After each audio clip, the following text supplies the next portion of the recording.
Mariano, rato, ¿de qué vamos a hablar? ¿De qué voy a hablar? Voy a hablar de varias cosas. A ver. Como no vine la semana pasada, ahora Sí. se me juntaron los temas que quería charlar. Muy bien. Voy a hablar, pensaba como pregunta disparadora, che, bueno, ¿qué tienen en común Sí. una historia de crimen Sí. y una adicción? ¿Sí? Y una adicción al consumo. Bueno, básicamente lo que pasó fue que el fin de semana, estos fines de semana largos, estuve viendo varias series. Vi por un lado la serie de Nora Dalmazo en Netflix y también estuve viendo la serie que me recomendaste, Marian, Yo Adicto, por Disney, que me pareció muy buena. Pensaba, para no entrar en lo obvio, en lo relacionado al crimen o a la cuestión específica de consumo de sustancias que le hemos hablado ya durante mucho tiempo, Sí. pensaba, bueno, ¿qué es lo que tienen estas historias en común? ¿Sí? Ok. Y pensaba en la soledad en la que se encuentran los protagonistas, ¿sí? En la soledad de los protagonistas y el sufrimiento, justamente a solas, que padecen tanto la protagonista de la serie, Nora Dalmazo, como el protagonista de Yo Adicto, la otra serie a la que estaba haciendo referencia, ¿sí? Y como también muchas veces ese sufrimiento, que es vincular, está relacionado con un otro, ¿sí? Se vive en soledad y muchas veces también en silencio, ¿sí? Realmente me sorprendió mucho, primero de la serie, la de Nora Dalmazo, que está en Netflix. Me sorprendió, pasaron 20 años prácticamente. Me sorprendió mucho cómo cambió la sociedad y cómo las cosas que se dijeron en ese momento, totalmente naturalizadas, y todo el escarnio público y toda la sentencia que se hizo sobre ella, sobre una mujer que podríamos resumir como una mujer deseante, para no entrar en Detalles. cuestiones relacionadas con el crimen. En una mujer deseante, cómo fue doblemente victimizada, o sea, asesinada por su asesino, justamente, pero vuelta a asesinar por toda una sociedad que la condenó y que la sentenció. Sí, Total. lo de Nora Dalmazo, ¿te acordás que llegó un punto en que se hicieron hasta remeras? ¿Te acordás? Terrible, O sí. sea, Bueno, la sociedad fue... hoy sería inviable. La serie muestra justamente algunos fragmentos de periodistas donde hablan del caso prácticamente en cadena nacional y dan cuenta en todo momento de cuestiones absolutamente privadas de la vida de la mujer asesinada Increíble. y también de la familia. Y sobre este punto me quería detener. Sí. Nora tiene dos hijos, un chico y una chica, ¿sí? Y en algunos momentos, en algunos periodos, digamos, del juicio, se acusa al hijo de haber sido, de haber sido un sospechoso, digamos, del crimen, ¿sí? Y se empezó a ventilar cuestiones súper íntimas y súper sagradas de toda la familia, pero en especial del hijo, donde no solamente estaba sufriendo por la muerte de su madre, ¿sí? Sino que también tuvo que lidiar con lo que significó que la sociedad, y en particular los medios de comunicación, lo hayan sacado del closet cuando él era súper joven, ¿sí? Era un pibe que recién estaba saliendo de la adolescencia. Total. Pensaba esto también en relación a, bueno, ahora el 28 de junio se festeja, se celebra se conmemora el Día del Orgullo, LGTBQ+. Hablé en otras oportunidades, el que quiera ver el video seguro que lo va a encontrar bueno, en el Instagram de la radio, o si no en las redes mías, Mariano Rato Psicólogo.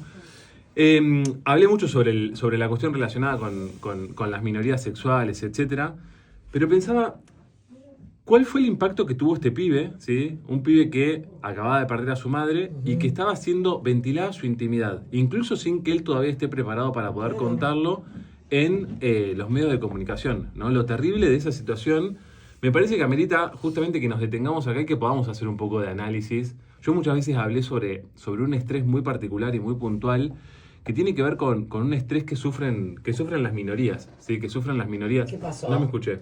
Quedamos... Ahora sí. No, que sufren las minorías sexuales, que tienen que ver justamente con vivir en un entorno que los castiga y que castiga justamente la diferencia.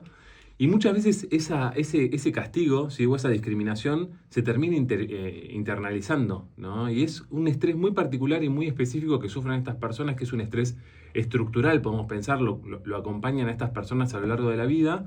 Y que es muy dañino, que genera consecuencias y secuelas muy particulares para la salud mental, para toda la vida del ser humano.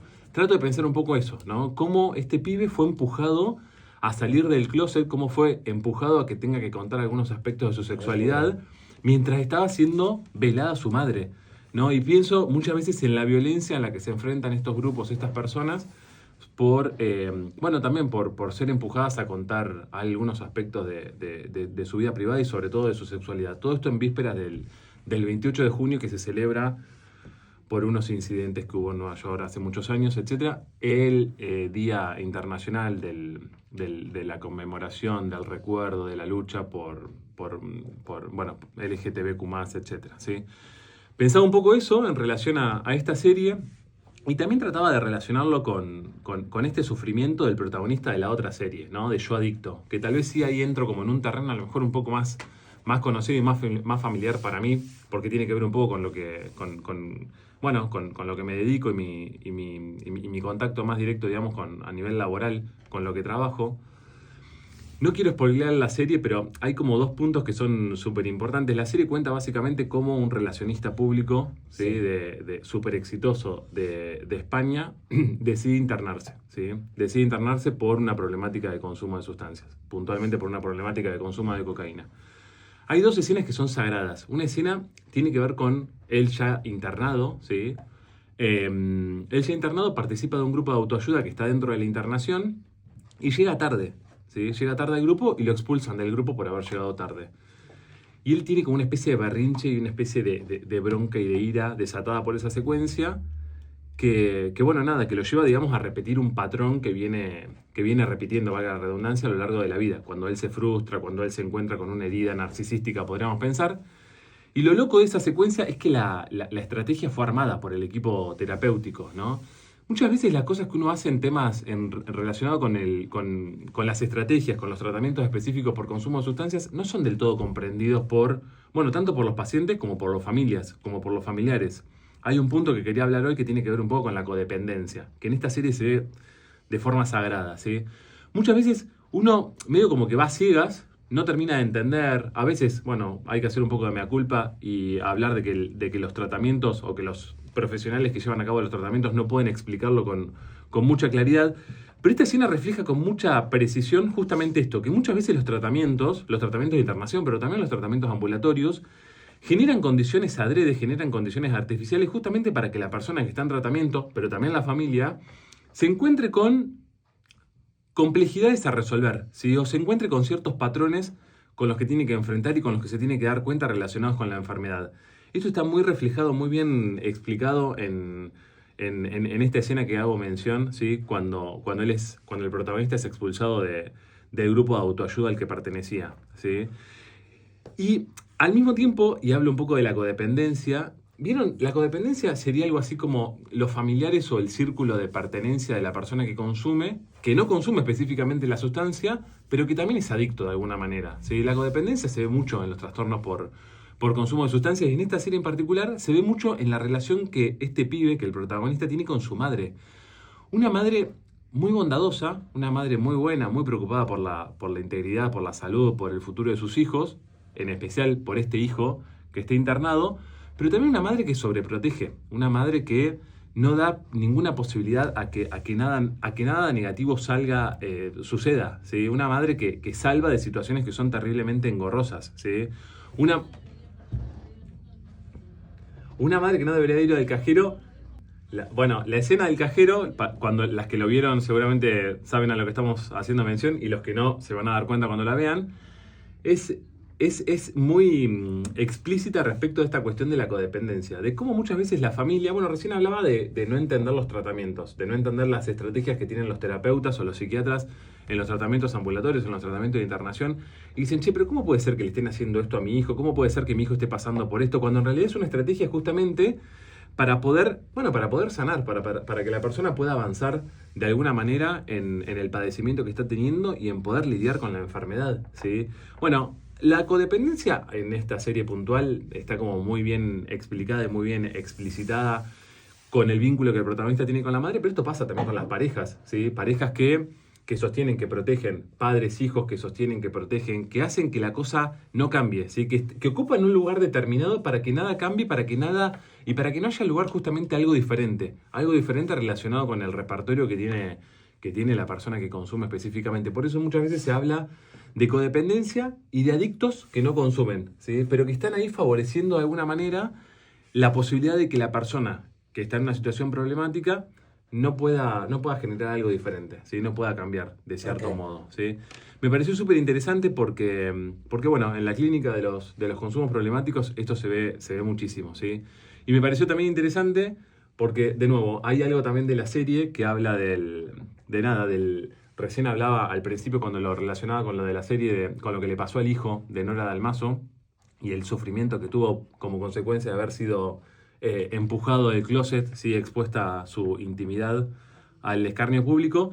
Pensaba también esta cuestión que hablaba recién del estrés de las minorías y cómo el estrés de las minorías muchas veces, nada, lleva a depresiones, ansiedad, a cualquier tipo de padecimiento psicológico y también a llevar a cabo conductas extremas, ¿sí? Conductas extremas que muchas veces tienen que ver con, bueno, con decisiones drásticas o con buscar una salida del sufrimiento. Y ahí, no, y refleja, más allá de que no deja de ser una ficción, él es muy, muy bueno, sí, la verdad que sí. Muy fachero, además tiene como una cosa muy carismática. El personaje, me imagino que él también como actor, pero refleja con mucha claridad. Yo trabajé durante 10 años en una internación de consumos problemáticos en una comunidad terapéutica y refleja con mucha claridad lo que pasa, las dinámicas que se generan ahí. Sí, como que se genera una especie de microclima, una especie de micromundo, de un poco de lo que pasa en la diaria, en la vida común y corriente, ¿no? Digo, che, uno tiene problemas con quién, bueno, con su pareja, con las personas con las que interactúa, con los padres, con los hijos, etcétera, en la convivencia. Bueno, algo de eso también se arma ahí en ese dispositivo, bueno, en el dispositivo de internación, ¿no? Y es muy, muy interesante. Súper interesante lo que decís porque es cierto, es lo que sucede muchas veces con este tipo de pacientes, con este tipo de personas, que es con una especie el gong, se dice, de una campana, ¿no? Como el vaivén que tienen las campanas, donde sí, por momentos reconoce que tiene un problema y reconoce que está padeciendo y que hay algo ahí que no está bien. Y nada, y está muy, muy, muy como activo, digamos, en buscar una solución, en llevar a cabo algún tipo de acción bueno, para hacer algo diferente. Y eso es súper interesante porque le permite a la familia, bueno, al entorno en general, a los terapeutas, ¿viste? A la gente del equipo que lo puede llegar a acompañar a brindar herramientas, etcétera, de que esas herramientas justamente sean bien recibidas e incorporadas. Pero hay otro momento en la que todo esto desaparece, ¿sí? Las personas se vuelven muy apáticas y se vuelven muy narcisísticas y no reconocen nada, parte de la misma enfermedad, ¿sí? No es que lo hacen ellos porque sean malos, etcétera, sino que la misma enfermedad los lleva justamente a tener muy poca conciencia y estar muy, muy poco contemplativos con lo que les está pasando. Entonces, ese realmente es un momento de mucha dificultad, sobre todo para el entorno, porque sí, es probable que ahí no haya mucho para hacer y no haya mucho lugar por donde entrarle, ¿no? Y es como bastante angustioso y desesperante, justamente para la familia, porque entiende que eso no va a durar demasiado tiempo, ¿sí? Bueno, lo interesante de las internaciones o de los tratamientos grupales, más allá de que sean internaciones o ambulatorios, es que hay una parte del tratamiento que se llama tratamiento espejo, ¿no? Donde uno puede ver lo que uno no ve en uno mismo, no lo puede ver en el otro, lo puede ver en cómo el otro se comporta, en la crisis que el otro tiene. Entonces, y la serie lo muestra también con bastante sutileza, pero lo muestra al fin, esto de que, che, claro, medio que lo que le pasa al otro, de creer que va a entrar ahí y en 2 días se va a ir porque el problema de él en realidad no es tan importante, o él lo domina de cierto modo, etcétera. O justamente el paciente que entra y que abandona y que sigue en la suya y que sigue como ahí inmerso en su enfermedad, sin poder salir, sin poder todavía encontrar una escapatoria, es un tratamiento espejo, porque algo de todo eso te interpela y en algún punto algo de todo eso te pasó a vos o te va a pasar, ¿no? Con lo cual también te prepara. Por eso los tratamientos tienen que ser como bien abarcativos y tienen que tener un componente grupal en la internación, obvio, pero también en los tratamientos ambulatorios.